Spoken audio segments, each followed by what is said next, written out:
Subscribe कीजिए हमारे channel को और बेल आइकन को दबाइए हमारी लेटेस्ट वीडियो सबसे पहले देखने के लिए। वर्ल्ड सीक्रेट्स के नाज़रीन अस्सलामु अलैकुम। पाकिस्तान और तुर्की के ताल्लुकात। दोस्तों, तुर्की एक ऐसा मुल्क है जहां पर हर पासपोर्ट वालों की दिल से इज़्ज़त की जाती है। यानी तुर्क कौम पाकिस्तानियों को जो इज़्ज़त व एहतराम देती है, इस खुलूस को देखते हुए अगर ये कहा जाए कि तुर्क हमारे भाई हैं तो गलत ना होगा, क्योंकि तुर्की और पाकिस्तान में बहुत सी बातें मुश्तरक हैं। जैसा कि हमारा मज़हब एक है, तारीख़ भी करीब करीब मिलती जुलती है। तहज़ीब, सक़ाफ़ती विरसा, रस्म व रिवाज, त्यौहार एक जैसे और शादी ब्याह, मौत, खुशी, गमी और दुख सुख पर तकरीबन एक जैसे एहसासात पाए जाते हैं। तुर्की और पाकिस्तान ने हमेशा एक दूसरे की मदद की। तुर्की की आज़ादी जंग के दौरान बरे सग़ीर के मुसलमानों ने तहरीक की खिलाफत चलाई। दोस्तों, चंदा इकट्ठा करके तहरीक की मदद की गई थी। मोअज़्ज़ज़ ख़वातीन व हज़रात, जंग के दौरान डॉक्टरों और मेडिकल की टीमें भिजवाई गईं। नौजवान तुर्क फ़ौजों के शाना बशाना लड़े, जिसके नतीजे में तुर्की को इत्तेहादी फ़ौजों और कब्ज़े से आज़ादी मिली। और इस तरह 29 अक्टूबर 1923 को अतातुर्क ने जदीद तुर्की बुनियाद डाली। जब पाकिस्तान की तहरीक ज़ोरों पर थी तो तुर्क हुकूमत और तुर्क भाइयों ने भरपूर इखलाकी, सियासी और सिफारती मदद की थी। और जब पाकिस्तान 1965 और 1971 की हालत जंग में था तो तुर्की न सिर्फ खुलकर पाकिस्तान के मौक़िफ़ की बात कर रहा था, बल्कि असलहा और हथियार से भी पाकिस्तानी कौम व फ़ौज की मदद की बात यहाँ ही ख़त्म नहीं होती। अगर तुर्क ने पाकिस्तान की हालत जंग में मदद की थी तो ये कैसे मुमकिन था कि तुर्की को अगर ज़रूरत पड़े तो पाकिस्तान पीछे रह जाए।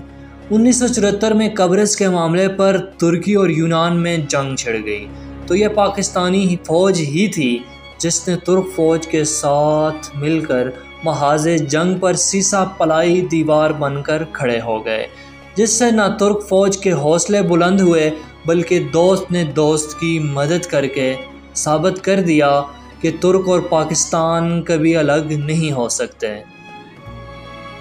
दोस्तों, इसी तरह कश्मीर के मसले पर तुर्की पाकिस्तान की हिमायत करता रहा।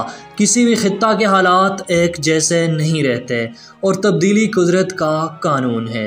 ये तब्दीली कभी खुशगवार होती है तो कभी दिल खराश ज़ख्म दे जाती है, लेकिन ऐसे वक्त में दोस्त ही दोस्त के काम आता है। मोअज़्ज़ज़ ख़वातीन व हज़रात, 17 अगस्त का दिन तुर्की के लिए एक ज़ख्म दे गया।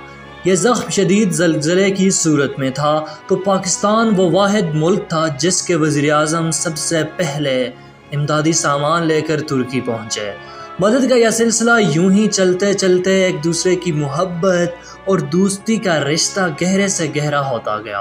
अक्टूबर 2005 में पाकिस्तान में जब ज़लज़ला आया तो इसी तरह तुर्की वो वाहिद मुल्क था जिसके वज़ीर-ए-आज़म ने इमदादी सामान के साथ साथ पाकिस्तान का सरकारी दौरा किया।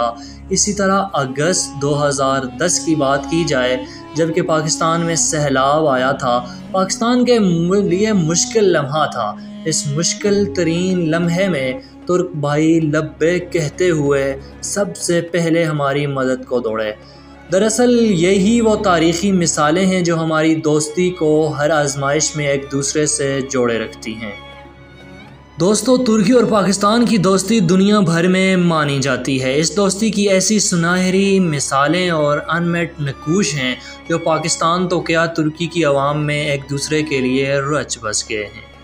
दोस्ती का यह सफ़र सिर्फ मौजूदा दौर या कुछ अरसा पहले का नहीं, ये सफ़र दोस्ती सिर्फ ममालिक के मौजूदा और साबका क़यादत के दरमियान ही नहीं, बल्कि कौमी सतह पर तुर्क भी शायर मशरक़ अल्लामा इकबाल से इतनी ही मोहब्बत करते हैं जितनी कि हम मौलाना जलालुद्दीन रूमी से अक़ीदत रखते हैं। दोस्तों, मोहब्बत का यह सफ़र लफ्ज़ों तक ही महदूद नहीं। पाकिस्तान में बहुत से मकामात का नाम भी तुर्क मुआशरे से दोस्ती की अलामत है। जैसे इस्लामाबाद में मौजूद अतातुर्क एवेन्यू, लाहौर में गार्डन टाउन का अतातुर्क ब्लॉक, مال روڈ پر جناح ہال کے سامنے استنبول چوک، ملتان اور کونیا، لاہور اور استنبول، انقرہ اور اسلام آباد کے درمیان جڑواں شہروں کا معاہدہ اور انقرہ میں قائد اعظم محمد علی جناح سے منسوب جناح روڈ ہماری دوستی کے وہ درخشاں باب ہیں جو اس بات کی دلیل ہے کہ ہماری دوستی بے مثال ہے۔ معزز خواتین و حضرات، ایئرپورٹ سے نکلتی ہے اگر کسی ٹیکسی ڈرائیور کو یہ پتہ چل جائے کہ آپ پاکستانی ہیں تو وہ فوراً آپ سے مخاطب ہوگا۔ پاکستانیہ کا ردیش یعنی آپ پاکستانی بھائی ہیں۔ پاکستان ترکی میں گرین پاسپورٹ کی اہمیت اندازہ اسی بات سے لگایا جاتا ہے کہ بس میں سفر کرنے کی صورت میں آپ کا کرایہ برابر والا ادا کر دے گا۔ بعض اوقات ہوٹل میں کھانے کا بل مانگا نہیں جاتا۔ اور دوستو، حیرت کی بات یہ ہے کہ شاپنگ کے لیے جانے کا اتفاق ہو تو اچھی خاصی رعایت بھی مل جاتی ہے۔ ایسی عزت، ایسا احترام دنیا کے کسی کونے میں چلے جائیں ترکی کے سوائے شاید ہی کہیں ملے۔ جب کوئی ترک بھائی پاکستان آتا ہے تو محبت، اپنائیت اور عقیدت کے جذبے سے سرشار آتا ہے، اور اسی طرح خندہ پیشانی سے ترکوں کا استقبال بھی کیا جاتا ہے۔ جس طرح ایک دوست کا حق ہوتا ہے، کسی مقام، کسی بھی موقع پر کوئی بھی اجنبیت محسوس نہیں ہوتی۔ وہ تحریک خلافت پر شکر گزار ہیں تو ہم مصیبت کی گھڑی میں یاد رکھنے کے لیے شکریہ ادا کرتے ہیں۔ معزز خواتین و حضرات، اللہ تعالیٰ سے دعا ہے کہ پاک ترکی دوستی کو کسی دشمن کی نظر نہ لگے، قیامت تک جاری و ساری دوستی رہے اور دن بہ دن ترقی کرے۔ آمین یا رب العالمین۔